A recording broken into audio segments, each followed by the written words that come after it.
Good morning. Thanks to everyone for being here. As an immigrant and someone who's been writing about the issue of immigration since 1995, the subject of this panel, restricting cross-border movement and liberalism, naturally speaks to me. It is different from other panels because it has two panelists instead of three, and there's a reason for that. We wanted to set this panel up as something of a debate, even though Bill Kristol hated that idea. Sorry, Bill. So we went out of our way to find two people who disagree on the issue to mirror the broader division in the liberal community. Some of us believe that immigration controls and enforcement is simply not compatible with liberal democracy. Others believe that without controls and enforcement, liberal democracy will unravel. Our interlocutors today represent two opposite sides.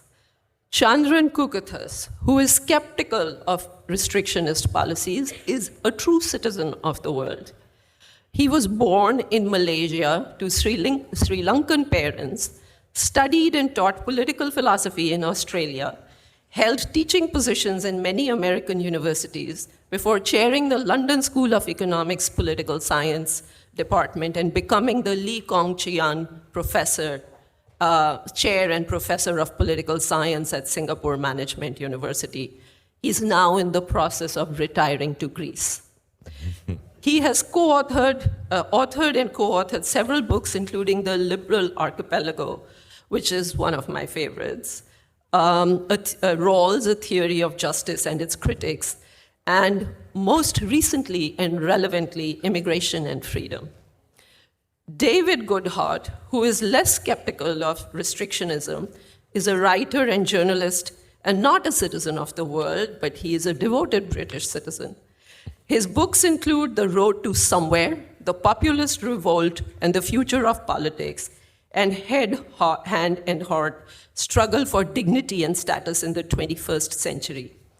He famously noted that the key political divide at our current moment is between anywheres, or that mobile class of people who can plonk themselves in any place, and the somewheres, people who are rooted in a certain place with strong kinship and cultural ties for their identity. He's the somewhere to Chandran's anywhere. Moderating this debate is Bill Kristol, who needs no introduction to this crowd. He's neither a somewhere nor an anywhere. He's everywhere. He's a thoughtful political theorist, an incisive political commentator, and a political strategist. He's the founding director of Defending Democracy Together, editor-at-large at The Bulwark, the host of the podcast Conversations with Bill Kristol. He has served in senior positions in the Ronald Reagan and the George H.W. Bush administration, and has taught at the University of Pennsylvania and Harvard University. So over to you, Bill. Well, thanks, Shika. I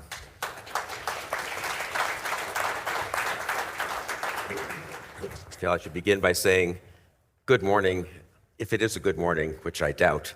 Not that it is a good morning because I'm here with all of you, but this came from my rereading of many of Eeyore's excellent comments in Winnie the Pooh. Am I just dating myself? No one knows about this who's younger than us, is that right? Yeah. And Eeyore was a very deep thinker, and very apt for the current times, I think. Always seeing worrying that things are worse than you think, and it turned out to be right. Anyway, it's great to be here. Good morning, great to moderate these two genuinely thinkers I both have admired for years. David and I knew each other a little bit. David started Prospect in Britain when, I think around the time we started Weekly Standard in the US, and we had friendly exchanges, and David was then on the center left, I think it's fair to say, and I was on the center right, maybe just the right, I don't know. Now, of course, I've moved to the left, David, so that's, that's what happens as you grow up, right? And you learn new things or unlearn things. And Chandran, I've really admired his work on immigration and democracy, among other topics. So I thought, just to explain, the reason I objected to debate when Shika suggested a debate was just, I don't know, I've been in so many debates, and debates are kind of point scoring as opposed to actually discussing and learning. This one won't be that way. Shika modified the title to make it a friendly debate, it's whatever that means, And we will have a discussion, and I really look forward to it, actually, and to learning and to thinking through this very interesting and complicated, I'm going to say, topic, which I think, anyway, I look forward to learning about. So what we'll do is I thought I would ask Chandran and then David to take just a few minutes to lay out what do we need to know about liberal democracy on the one hand and different immigration regimes on the other and their complex intersections. What basic points, maybe I'll ask a couple of questions of each of you after your 5 minutes or so, and then you all can argue, or you could agree and just spoil Shika's plans, which is always worth doing. I don't think we'll agree. Yeah, it turns out fantastic agreement. We've resolved everything. Chandran, why don't you? Well, I agree that we won't agree. So Yeah. that's a friendly start. So I think I'll start by just laying out some thoughts about how I see the debate about immigration, because it's clearly the big topic, not just in the United States, but in Britain, in Australia, and indeed in many other parts of the world. So I think the first thing I would want to stress is the extent to which the debate about immigration is not about a conflict between citizens or natives and outsiders. It's really a debate or a conflict between people within a society. The only reason you've got this debate is that people within the society disagree about what they want, both for themselves and for their society. So this conflict about immigration is not about us versus them. If the them is outsiders, it's us versus them within the society. So the worry that I think most people have with respect to immigration is that somehow immigration is going to be harmful to not just their own particular interests, but to the interests of their fellow citizens and sometimes to the interests of their institutions. Maybe they're cultural, maybe they're political, maybe they're social more broadly. And the point that I want to emphasize, and I've done this in my book and in other writings, the thing that I want to emphasize is the extent to which the threat, if we see it as that, from immigration comes not so much from immigration itself as from attempts to control immigration. And the reason for this is quite straightforward. If you want to try to control immigration, you're not simply trying to control the movement of people, the entry and exit of people into a country. You're really trying to control what they do. What you want to do is you want to control, probably most importantly, the labor market. You also want to control the extent to which people come in and go to college, buy property, engage in society in various ways, stay for longer than you would like. So what you've got to do is you've got to control not just border crossings. In fact, most countries welcome people coming in as tourists and as exchanges in all kinds of ways. But what they want to do is control what people do. The problem there is that to control what those people do, you've got to control what your citizens do, because your citizens are all too ready to welcome people. A lot of the time because they want to employ them, they want to teach them, they want to trade with them, they want to rent to them, they want to help them open bank accounts. So all of these things will have to be controlled if you want to control immigration.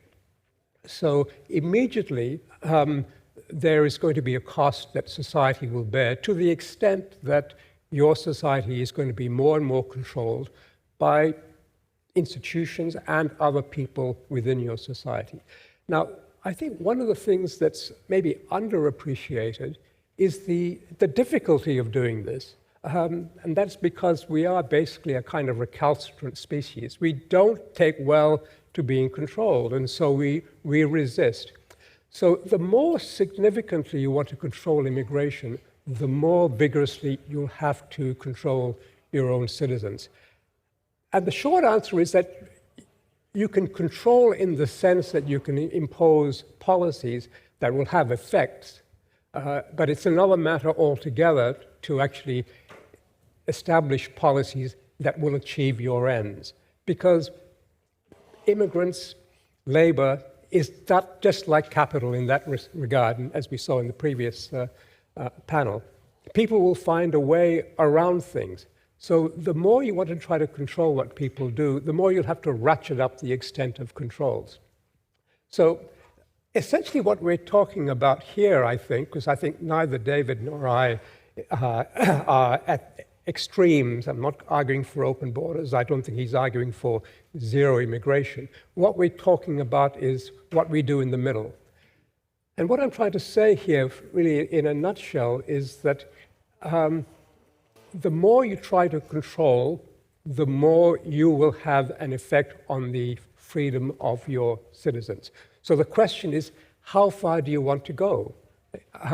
So the more you try to control, the more you will, in fact, end up affecting your citizens. The more you will control your employers, the more you'll control your university institutions, the more you will have to establish courts and police and laws and so on.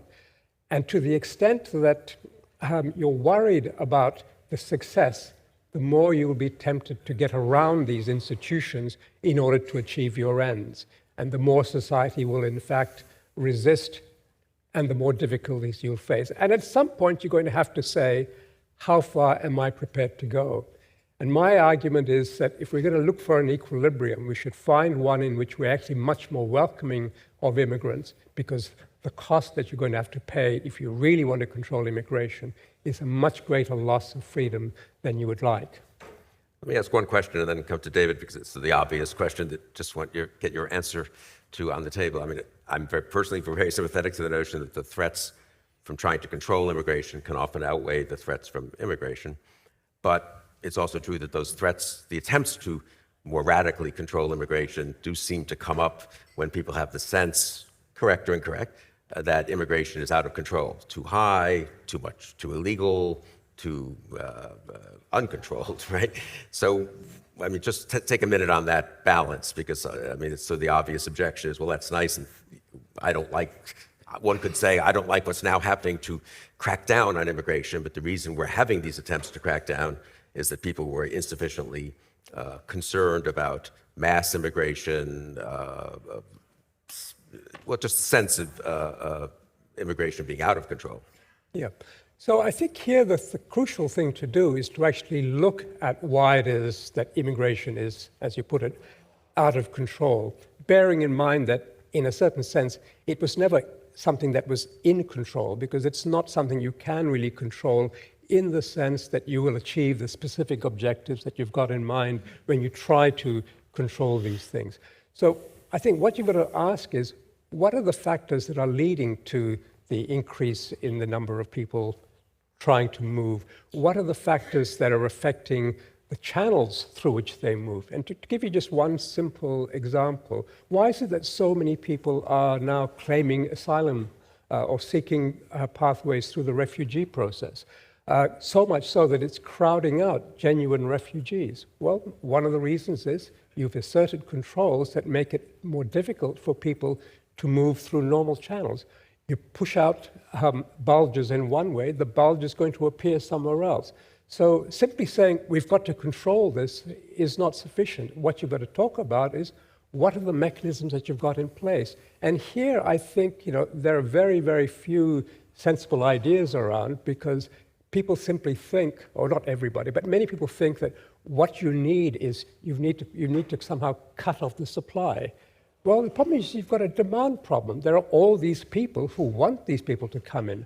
How are you going to address that? You can't even keep drugs out of a prison. How are you going to keep several million people out of the country unless you think about what are the sources of the problem?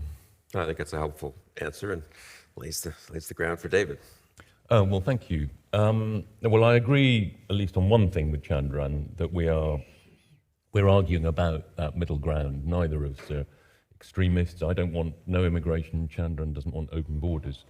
I ought to just say, but perhaps to establish a credential, I'm not only arguing against Chandran, I'm also arguing against my family ghosts. I'm actually half American. I got 2 American grandfathers, and my great-great-uncle was a US Senator Herbert Lehman, who was one of the most significant voices behind opening up immigration.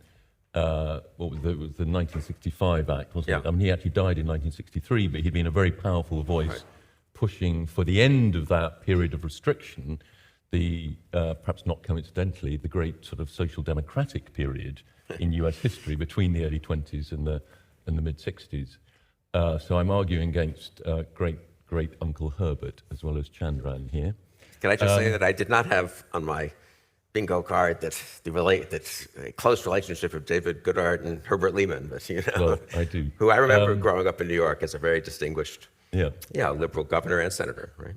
So I think that, and I think probably most people would agree with this, it's about quantities, that well-managed borders, moderate legal immigration, and the lowest possible level of illegal immigration is a really, really significant public good, one of the biggest public goods. Yes, it does require I would say small infringements on freedom to achieve a bigger freedom.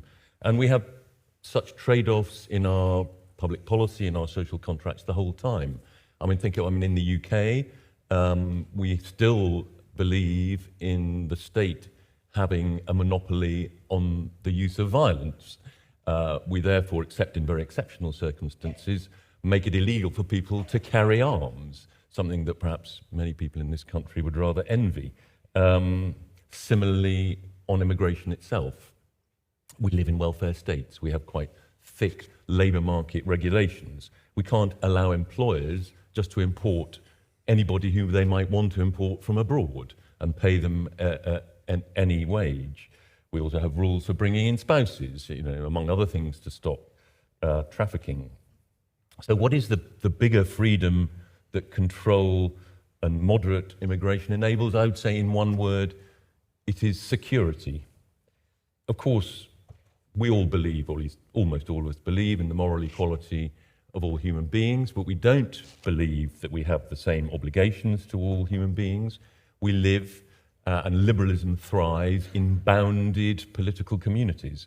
And I think most of us would agree, I hope Steven Pinker would agree with this, it's a pretty basic truth of human psychology that when we feel more secure, when we feel more in control of our lives, we're more likely to be open and trusting of others. It's why richer people tend to be more relaxed about large-scale immigration than poorer people. For poorer people, high immigration often means less security, more competition for housing, for jobs, for public goods.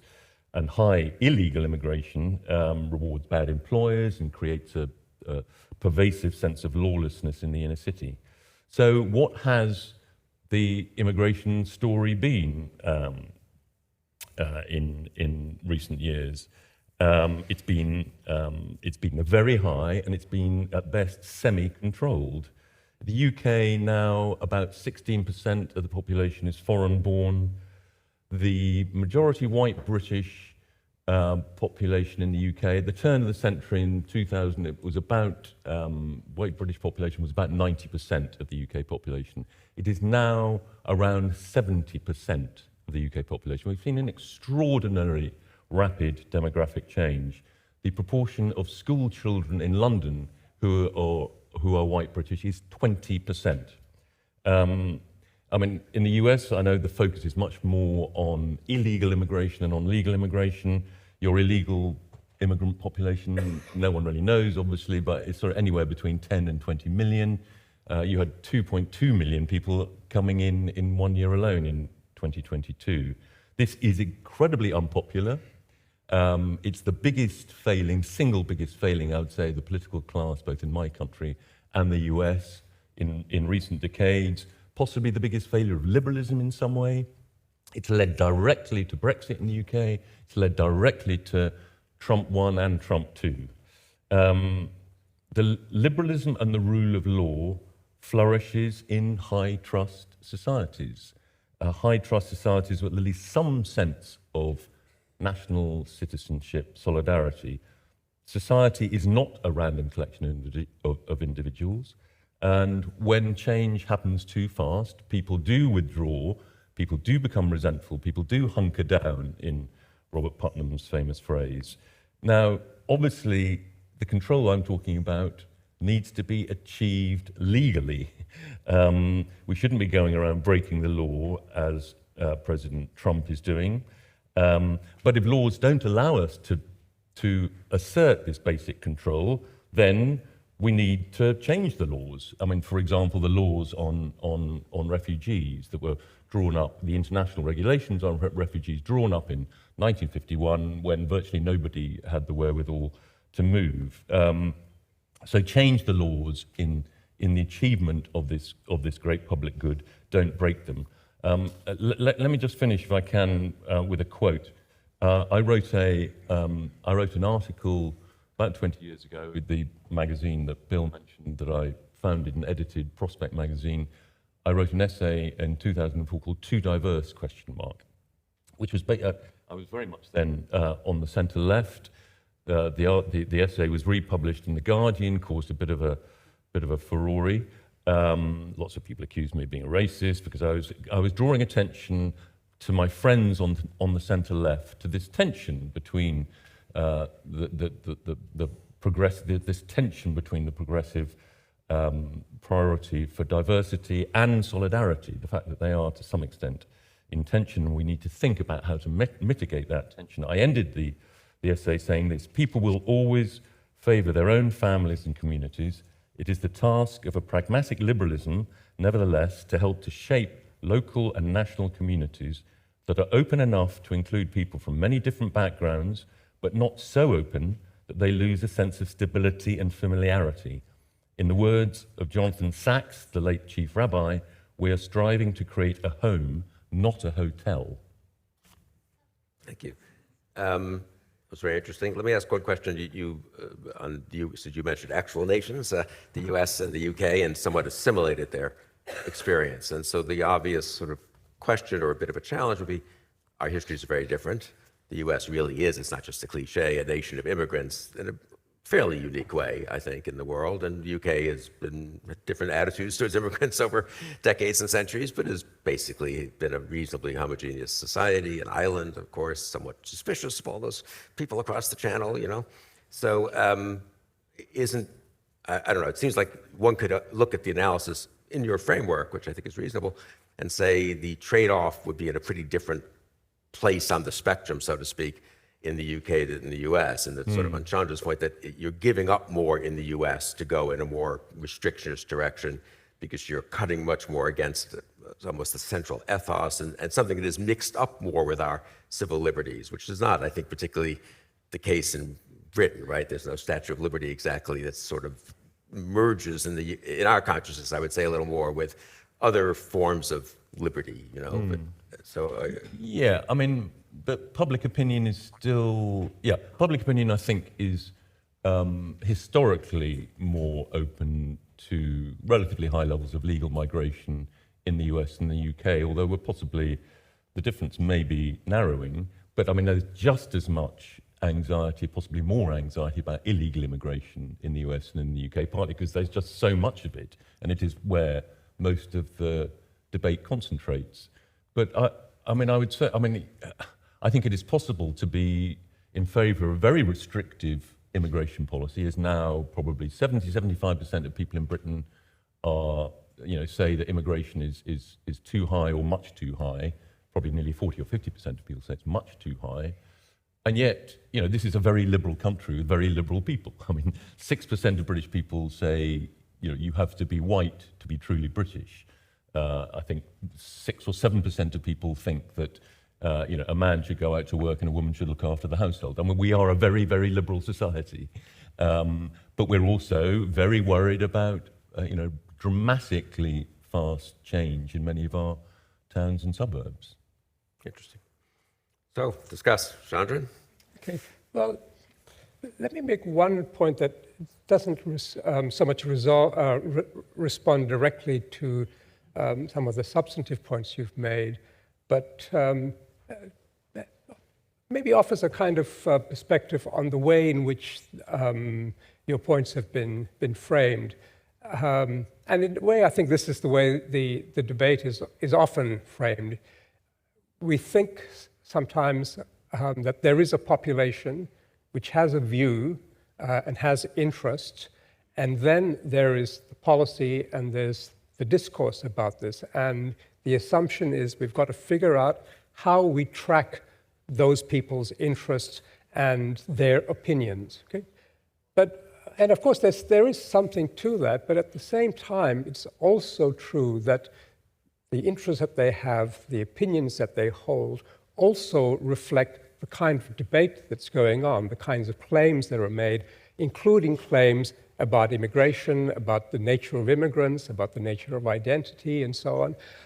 And these things all get mixed up. So, one of the things that I would like to do is not so much say, okay, what policy should we be framing in order to track people's interests, so much as saying, from a liberal point of view, what do we need to say to people about the way we should conceive, or they should conceive, our society, so that this divide, between citizens about a whole range of issues, including immigration, is not as polarizing as it is. Because I think a part of the reason for the polarization may, in fact, be the debate itself. And the debate has its shape not just because of interests that are there, but in the citizenry, but also because there are people within the discourse who want to say, we should frame it in this way.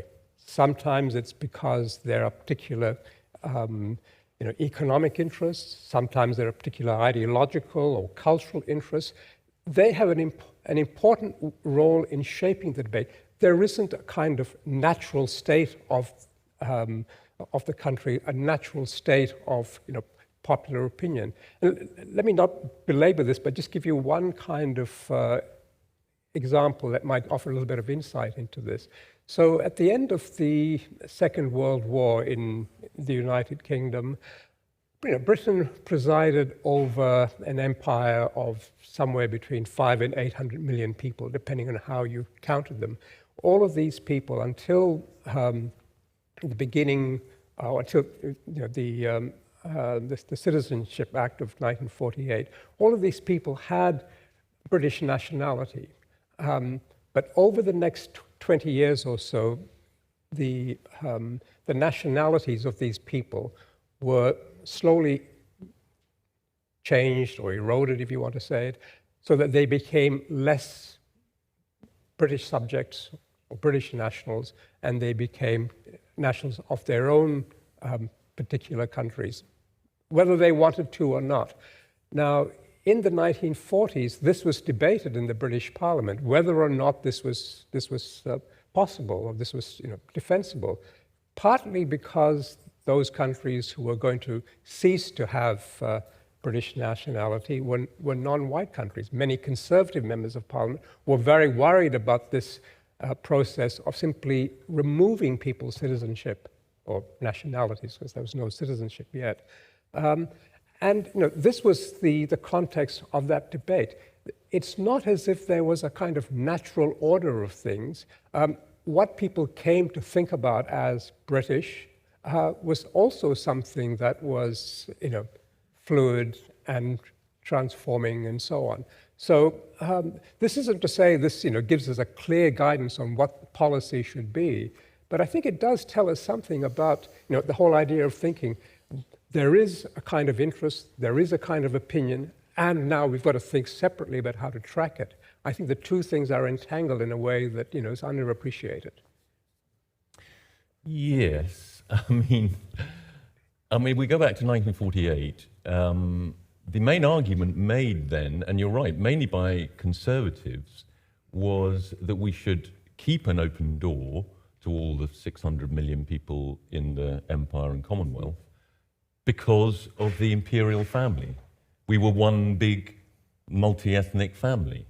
This was not an idea that appealed to the supporters of Indian independence or any of the anti-colonial movements. This was an incredibly reactionary idea, but it did mean that we had an open door to 600 million people, much in the same way we had an open door when we were part of the European Union to all of the European Union people. Basically, anybody could come to Britain from India or Kenya or wherever and enjoy the full rights of citizenship up until 1962, when we joined the modern world, as it were, the modern world of modern nation states. And I don't think anyone really regrets that. Yes, of course, these things change historically, but I mean, I think you're kind of getting a bit close to making an argument that immigration is sort of special and should be removed from the democratic argument, the democratic marketplace, because people aren't necessarily very well informed.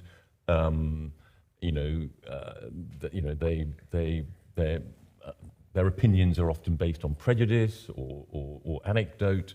But I mean, you can make that argument about any aspect of public policy, and I think there's a real danger in, I think it is one of the reasons why there is a sort of a sense that the anywheres, as it were, the people, the highly educated people who are mobile and comfortable with change, favour of openness, that their priorities have completely dominated this debate, which is why we've now had 5, maybe even 6 elections in the UK in which political parties, aware of what people think, have put in their manifestos, we are going to restrict immigration more, and then they've done the opposite. I mean, that's partly because it's classic sort of pressure group theory. I mean that there's a sort of generalised feeling in the country that things are changing too fast, that we want to slow things down, but there are these sort of specific interests, whether it's employers or universities, that have a very, very strong and immediate interest in maximising the inflow of people.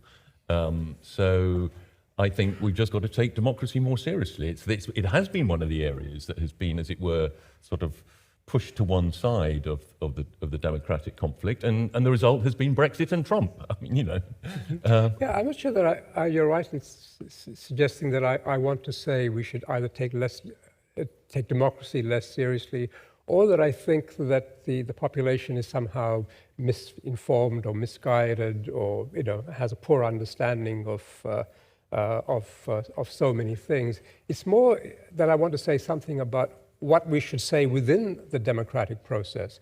And I think part of that is to recognize, as you've said, there are interests at work here. And I think one of the reasons why governments have actually behaved precisely as you've described, promising one thing and doing another, is that while the demos seems to have a view, and certainly you can tell from opinion polls and elections and so on, what a majority might think at any one time, there are still within every society very, very strong constituencies and interests that want the opposite of what the other parts of the society want.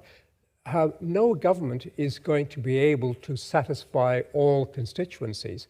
And so I think immigration policy in the end is a reflection of 2 things. One is attempts by governments to placate those interests that it needs to in order to achieve its own ends, particularly the end of getting re-elected. And the other thing is simply the sheer difficulty of achieving the goals that they've set with respect to immigration control. As you will recall, in the 2010s, Theresa May's government promised to get immigration down to 100,000 net immigrants, and shortly after that it went up to 300,000. It was not for want of desire. The problem is, how do you actually achieve this?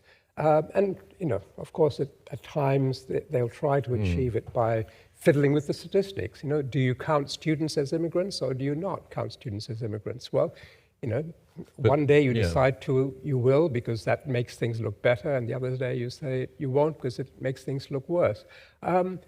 They're really caught in a bind. It's not so easy to implement the policies that you advance. No, I agree with that, and actually to your example, I mean, they did actually have some success it was actually the Cameron government. May was the Home Secretary. Yes, sorry, right.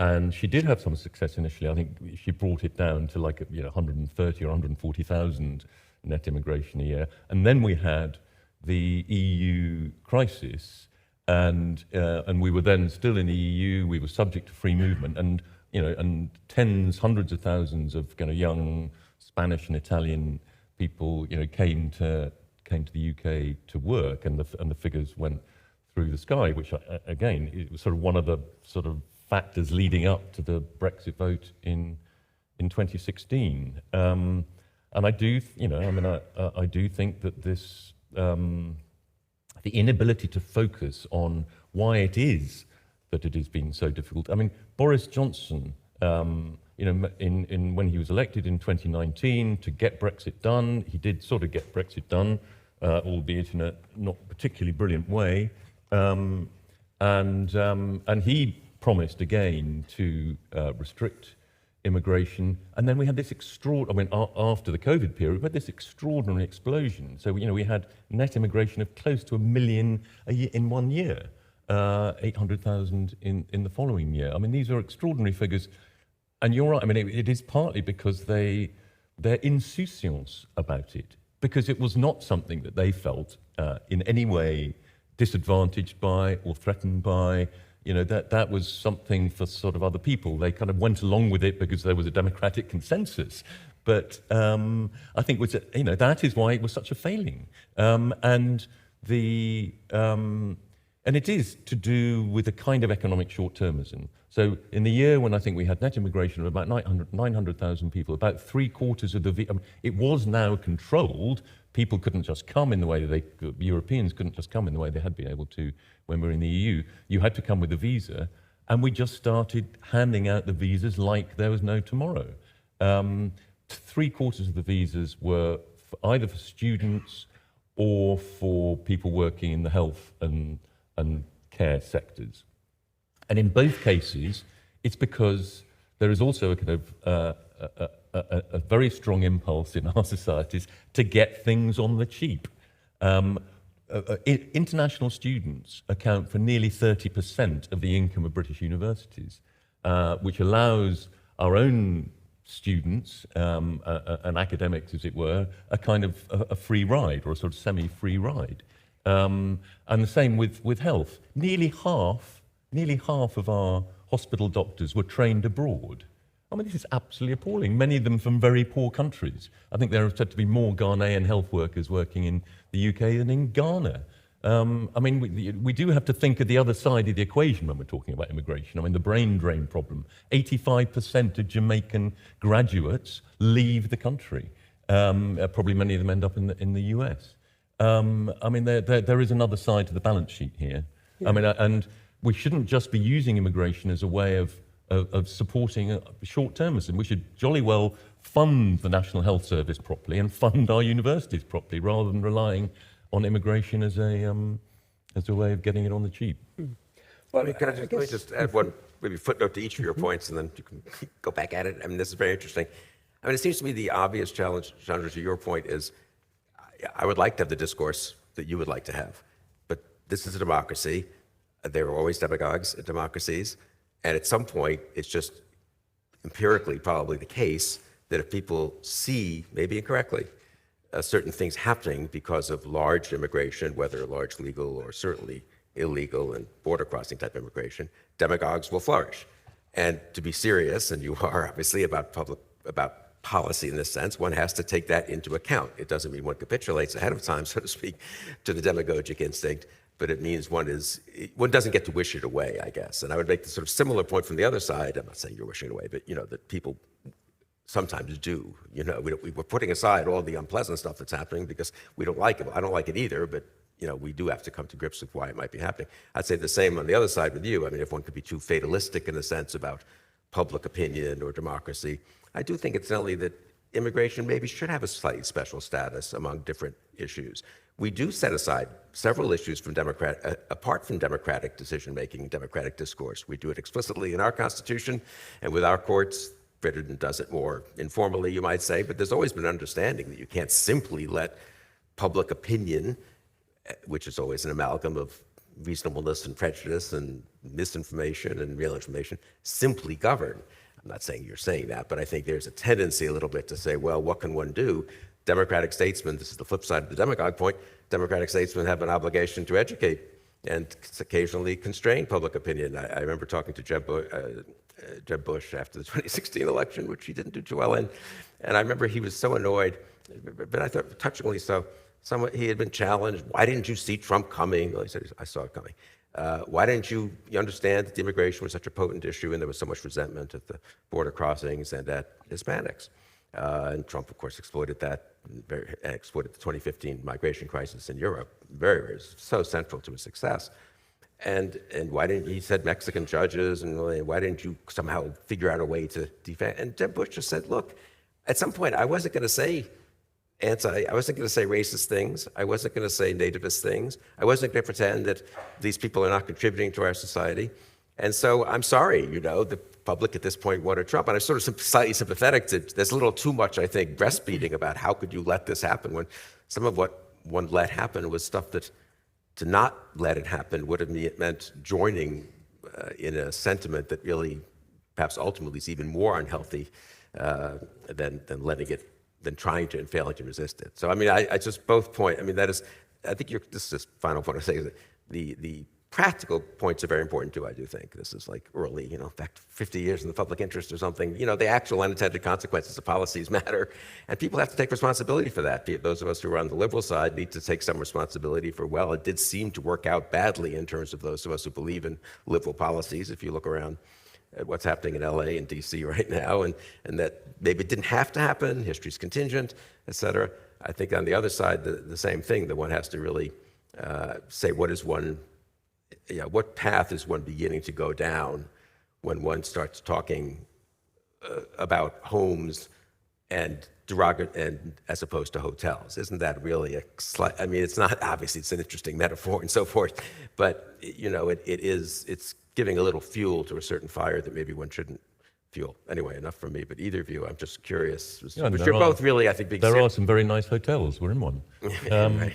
But I mean, I don't want to stick up for public opinion. I mean, the public are not a mob any longer. Racism is the biggest public taboo there is in the UK. As I said earlier, 5 or 6% of people have kind of semi-racist views. Although I do hear from black and brown friends that actually they have, for the first time in their lives, been experiencing prejudice, partly because this feeling that the level of inflow is so high, and in the case of the cross-channel boats, so uncontrolled. But actually, if you look at public opinion on immigration, anxiety about it, whether you put it, how high you put it among your list of political priorities, has actually tracked the real inflows over time. It's sort of, if you look back over 20 or 30 years, public anxiety goes up when the numbers go up, and it goes down when the numbers go down. Public anxiety about immigration disappeared after 2016 when we left the European Union and ended free movement. It disappeared for 2 or 3 years until we had what is called the Boris wave coming in 2022, and then anxiety rocketed again. So Again, I don't want to seem to be suggesting that we should disparage public opinion, and I agree with you. The accusations of racism are way over the top, and it's just too easy a way for people to just abuse their fellow citizens. Completely agree with you on that. But the thing that I'm interested in, as a contributor to the debate, is not so much discounting public opinion as trying to reshape public opinion. Now, this is a contribution to the public opinion debate, and I want to say, look, to my fellow citizens and people everywhere, I think you should look at this whole question a little bit differently. And one way I think is important is actually in a couple of points that you made about the way in which the British state, for example, has responded inadequately to certain problems within the society that has actually led to greater immigration. You mentioned the case of universities taking in foreign students. Well, why does Britain take in so many foreign students? Not that I'm against it, but when I was at the LSE, I was told by the Pro-Director for Finance that it cost us £11,000 or £12,000 to educate a student. We were only allowed to charge British students £9,000. So you had to make up that £3,000 shortfall. Well, what do? You can either increase the money that you charge your domestic students, but if the government says no, well, you can shut down, or you can close your programs, or you can go abroad. Same with the NHS. If you're not training foreign domestic doctors, of course the institution is going to go looking for foreign doctors, looking for foreign nurses. Now, if this is the case, it doesn't seem to me that the solution is to say, well, we've got to stop immigration, because you need doctors, you need nurses. So, this is one of those cases where the appropriate tool is not immigration control. The appropriate tools are domestic public policy, in order to become less dependent on migration. Now, when I was making the same point that you made earlier, that one of the drivers of very high immigration in the UK is economic short-termism, is the state not investing enough in universities and the NHS, and clearly it should invest more. But the scale of demographic change in the UK, I mean, it's obviously something that we differ here from the US. I mean, the US, as it were, the ethnic majority in the US has always been, I mean, I guess white Americans, or what's the phrase, non-Hispanic white Americans, still just about the majority of the population. No, by a lot, yeah. Probably not by that much, probably about 60% possibly. I mean, but we have gone, as I said earlier, in 25 years from 90% to 70%. I mean, that is a really, really dramatic change. And you do not have to be racist to be discomforted by that. If your whole neighborhood changes and fills up with people you don't share a language with, or a way of life, or a culture, the norms, kind of social norms matter, and if they change in your neighborhood too fast, then it's going to be very discomforting to you. And I think it's not only economic short-termism that has driven high levels of immigration, it is the insouciance of the anywhere class, if you like. I mean, I know he won't be a popular person here, but Christopher Caldwell's idea of the two constitutions, I think, is very powerful here. I mean, the first constitution being the basics of democracy and the rule of law and so on, the second constitution being the way that public life is sort of filtered through the courts, the media, sort of civil society, which tends to be dominated much more by kind of anywhere liberalism. And when the second constitution gets too powerful, then the first constitution hits back by electing Donald Trump. So we go back to this question. Unless you deal with this, the famous quote, was it David Frum who said, if liberals won't control immigration, then populists will. I think he may have said fascists. That's our choice, I think. Yeah. Well, could I respond to that by just drawing attention to some analysis in your book?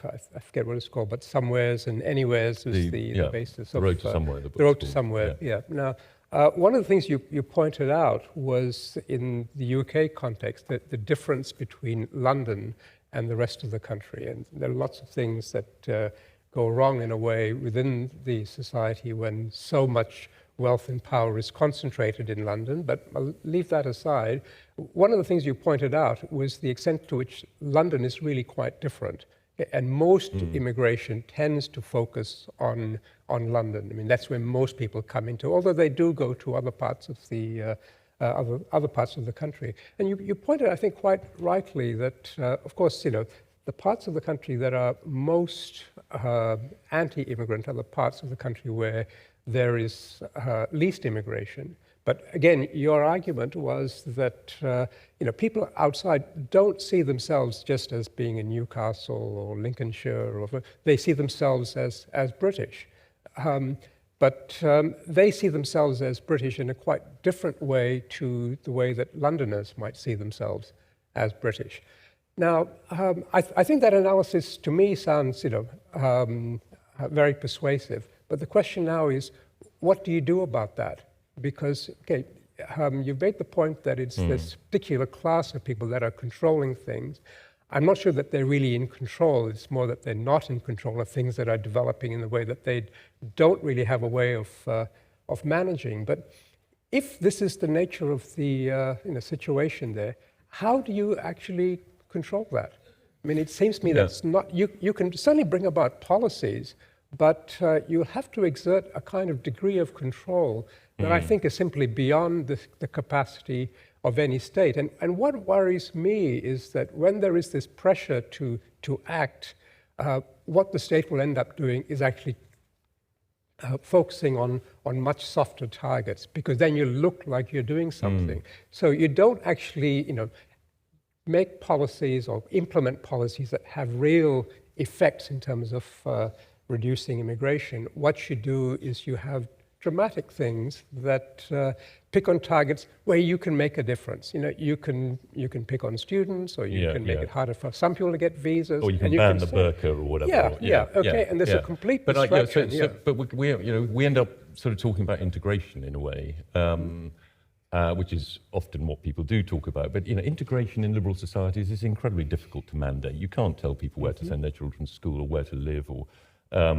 so I would say the best integration policy is a pretty restrictive immigration policy, because we also know that when but particularly communities, say Muslims from Pakistan or Bangladesh, who tend to live pretty separate lives in the UK, we know that when you get beyond a certain critical mass, the pressure, as it were, to integrate reduces. You can live your entire life within your own community, you have your own media, and so on and so forth.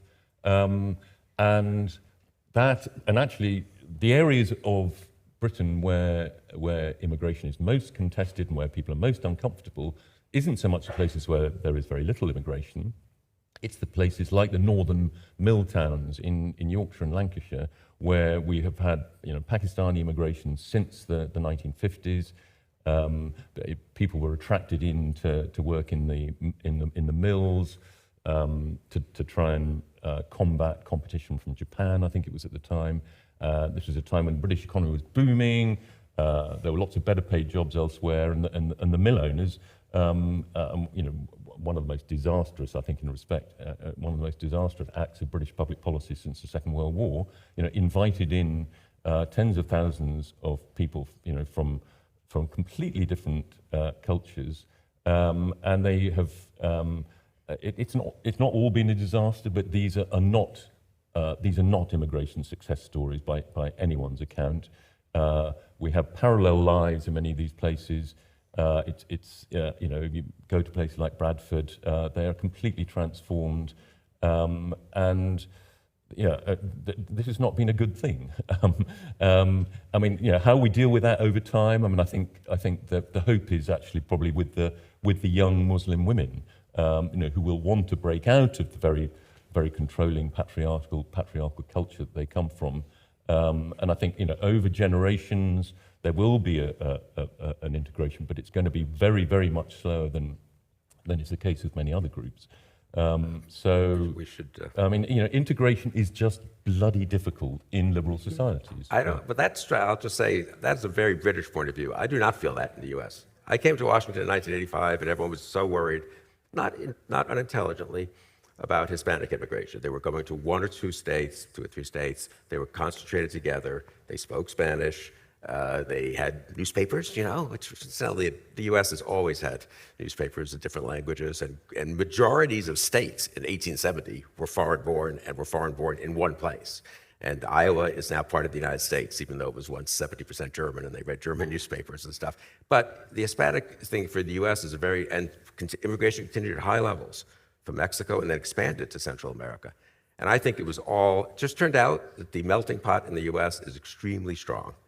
And a third of them marry non-Hispanics, and intermarriage is a very good solution, incidentally, to a very good way to path towards assimilation, much more common in some societies than it's much more common across certain different ethnicities than others, obviously. I think actually you both understate the importance of race from a U.S. point of view. I think we have almost no problem. I mean, the fact is, there's very little problem in the U.S.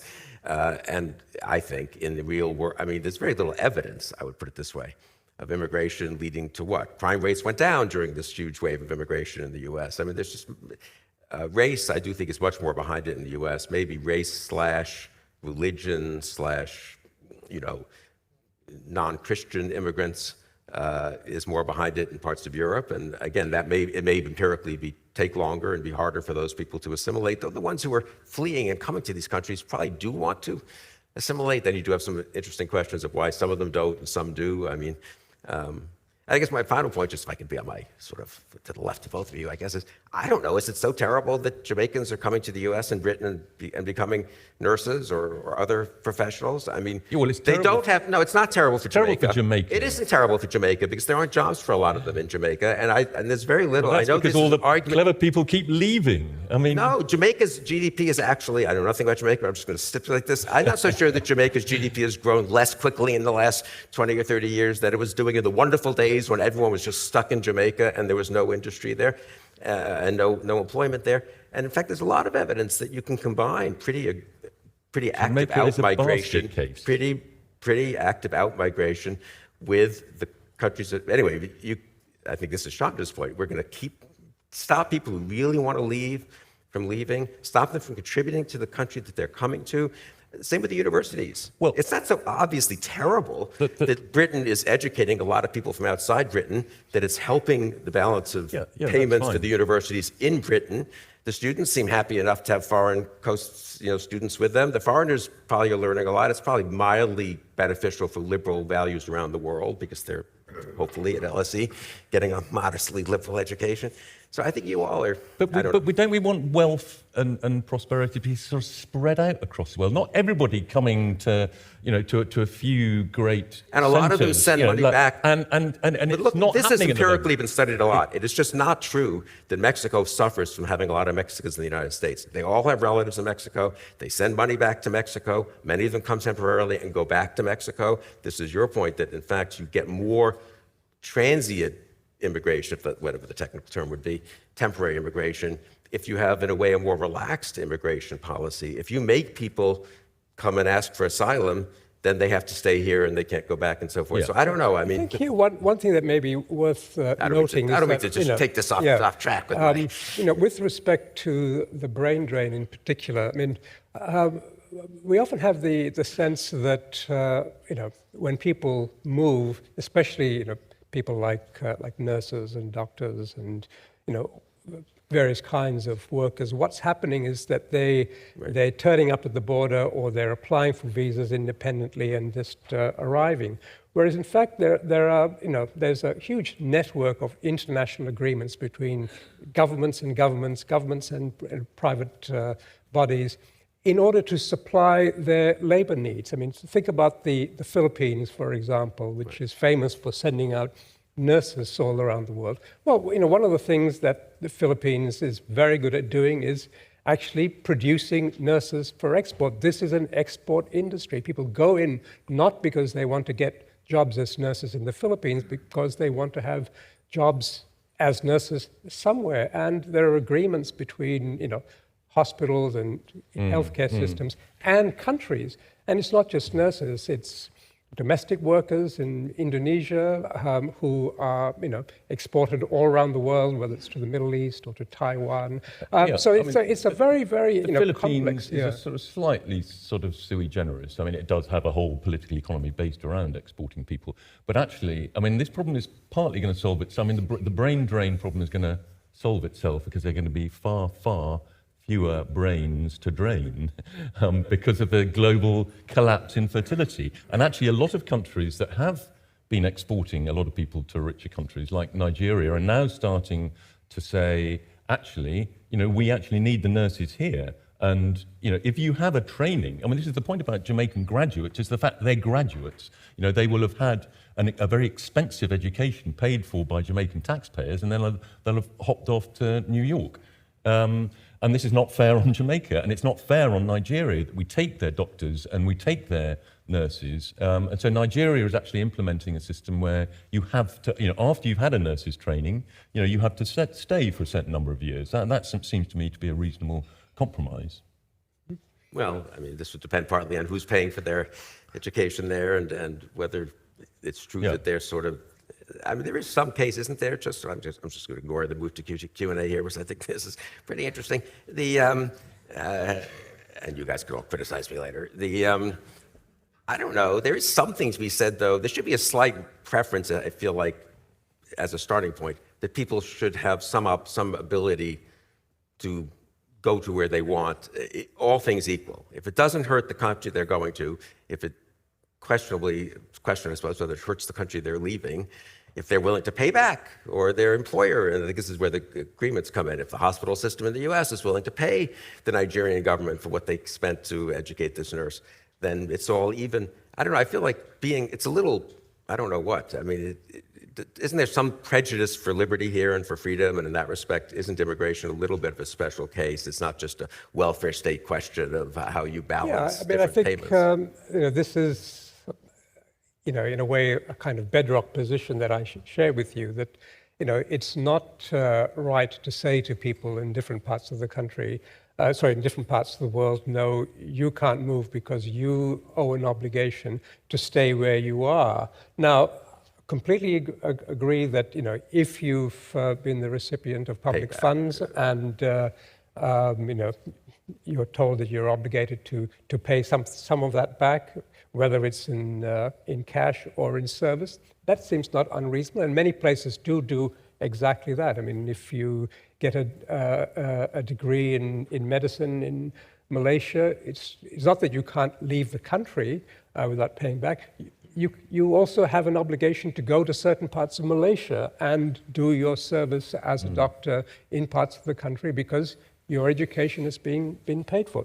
But at the same time, it's not as if, in a free society you would say to someone, no, and you're stuck here forever because we need you. Any more than you could say to an American, no, you're from Iowa, and I'm afraid, there's been a bit of a labor drain from Iowa to the cities. You've got to stay here. It may be too bad for Iowa and maybe better for New York, but I just don't think you can do that in a free society. Well, yeah, but the world is not a single country. We have nation states, and I think nation states are very important and are going to remain important. We've got huge challenges facing us that our political classes need legitimacy to tackle. We've got climate, we've got aging societies, we've got, certainly in Europe, we've got slow economic growth, we've got huge ethnic diversity in our societies. All of these things will work better if we have a sense of a kind of degree of emotional citizenship, and that has to be bounded. That has to be bounded within nation states, and we need, moderate national feeling to enable our politicians to deal with many of these problems. And I think, if your society is changing too fast, you erode that, amongst other things. Yeah. I'm not sure I would agree with that as a generalization, because I think it's going to vary from place to place. I mean, if you took the UAE, for example, it's 80% or 85% immigrant, but it's not a democracy. Yeah, but they don't have rights. Yeah, the 80% don't have rights. So I agree that Or to the other that's 15. a different case. If you looked at Singapore, which is a democracy, you've got a population of 6 million, and 2.5 million of those are non-citizens. Some of them permanent residents, some of them short-term residents. It's a perfectly cohesive society. There's more than enough national sentiment to make the institutions work properly. So the question of how much you need, I don't think it's just a matter of numbers. It's a matter of what is the ethos that's shaping the society. Now, you could say, and I think this is a part of your thesis, well, what we need to do is to control immigration to develop that ethos. But I'm not sure that that's necessarily or even obviously the case. I mean, whether or not you have the right ethos may be something that's sourced from all kinds of other factors. In fact, if you have the right ethos, you can have a much greater extent of immigration and still be fine with your institutions. If you've got a very different sort of ethos, even a handful of immigrants would be a real threat. I mean, many years ago, I debated the immigration issue in a town hall in Prague, And there was great anxiety among the citizenry about immigration. But everybody agreed that no one wanted to immigrate to the Czech Republic. They were all using this as a route, to Sweden or to Germany or to Britain. Yet there was this great anxiety that people were coming through, and it was, the numbers were trivial. Hardly anyone was stopping to make their lives in Prague. So what was it that's the source of the anxiety? Well, it couldn't be the immigrants, because there weren't enough of them. What's the problem was, the way people thought about their society. That I think is the issue to ethos address. often flows from the form of immigration you have too. So I mean, lots of countries, Canada, I think possibly Singapore too, have been incredibly selective in who is allowed in. My point about Pakistanis in Britain, this was completely unselective. They were the poorest of the poor in Pakistan itself, and they brought their very clannish society to the UK and re-established it there. That is why there was an issue with integration. Muslim immigration into the US has tended to be much more, kind of Iranian dentists, not Pakistani small farmers from Mirpur. And similarly with Canada. Canada was seen as one of the great success stories of global immigration, but that's because it was ruthless. You had to have 3 PhDs virtually to get into Canada until quite recently. I mean, now more people have come through the refugee channel, but it was and highly educated people who have good jobs are, make for good immigrants and can fit in quite quickly. But when you have much less selective immigration, then you have a much bigger problem. Yeah, Final word on that? Yeah. I'm not sure that that Canada or Australia have been quite as selective, or Singapore. And again, I don't want to defend the immigration policies of these places, including Singapore, because I think there are lots of things that are wrong with it. But I guess I would just go back to my original point, which is that it's very, very difficult to actually control immigration. It's very difficult to control it and get the outcomes that you want, even though you can put policies in place. It's very difficult to actually control a society without then infringing upon your citizens' freedoms. So, the question is, how far are you prepared to go?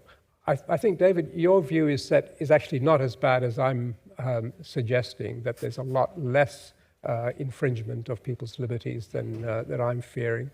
I think you're mistaken about that, but this is probably a debate for another time. The examples time. you gave in the New York Times, I didn't think really cut the mustard. Employers, should they be allowed to import anybody they want? Should you be able to import any spouse you want without any controls at all? One can argue about what the rules should be, but these are, compared to the public good of a well-managed immigration system that means that, your population, particularly the bottom half of your population, are not anxious about it and they're not voting for populists because of it. This is a very small price to pay, I guess is my point. But we should stop. I don't know. I don't think there's a lot of resentment about people marrying non-Americans, at least here in the U.S., and bringing them here. Obviously, sexual trafficking is an entirely different issue, but that is, so I don't see that that's really, I don't think you're importing spouses. People should have some right to marry. They should be encouraged to marry the person they want to marry, and it should be made easier, I feel. And I think in some of these cases, the downside is not that, what you describe as an employer importing a laborer is also a laborer choosing to work somewhere else. I just make that obvious point. So you're right that there can be exploitative situations, and also it can take jobs away from local people, though we've had pretty large immigration and pretty low unemployment here in this country. And so I don't know. I feel like I do think these countries, I'll close with this since we're over time. I do think actually the more I hear both of you, these things are somewhat historically contingent and geographically contingent, or geographic is not the word, contingent on different countries having different histories and different economies and different societies and so forth. And so I am slightly less of I think there's some case for really distinguishing countries and what the trade-off, as it were, is between the liberty constraining and the security threatening sides of immigration are. But this has been an extremely stimulating discussion. Thank you both for being here. Thank you.